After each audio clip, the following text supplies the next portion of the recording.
Allez, le petit roulis extérieur. Bras aux sellettes. Et les freins, et on y va progressivement. Encore. Allez, bras au neutre. Sellette, on attend la ressource. Prêt et top à droite.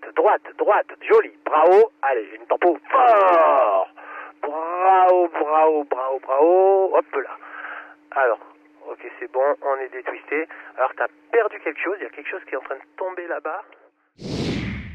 Cette semaine, notre pilote travaille les 360 avec sortie en chandelle.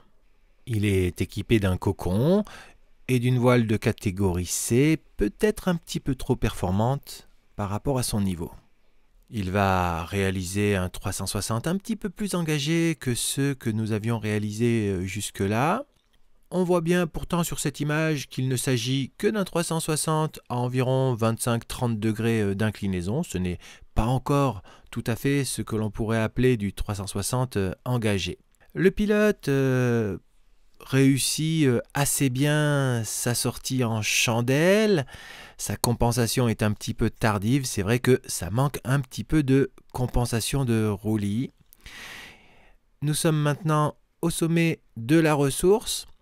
Il faut désormais laisser la voile repartir en abatté et il faudra contrôler cet abatté avec une tempo. Il faut reconnaître qu'il y a également, en plus du mouvement de tangage, un petit mouvement de roulis vers la droite du fait du manque de compensation et ce petit mouvement de roulis va déséquilibrer notre pilote. Le pilote commence sa tempo au bon moment, même un peu en avance. Par contre, sa tempo est très insuffisante. On le voit ici, freiner à peine de 20 ou 30 cm, là où la consigne tempo fort signifie les mains tendues en arrière derrière les hanches. Même si le pilote avait maintenu sa tempo jusqu'au bout, cette quantité de frein aurait été largement insuffisante pour éviter la fermeture.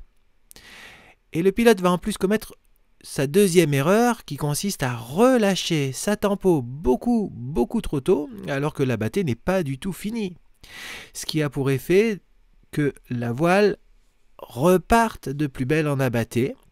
La voile va donc très loin devant. En plus, le pilote est déséquilibré. La voile ferme massivement. Le pilote réalise un plongeon tête en bas et il va twister. Et on peut voir sur cette image qu'il a la tête coincée par son twist sous les élévateurs. Il va d'ailleurs en perdre son casque et ses lunettes. Heureusement, la voile s'ouvre complètement, le pilote se détwiste immédiatement et l'incident est clos.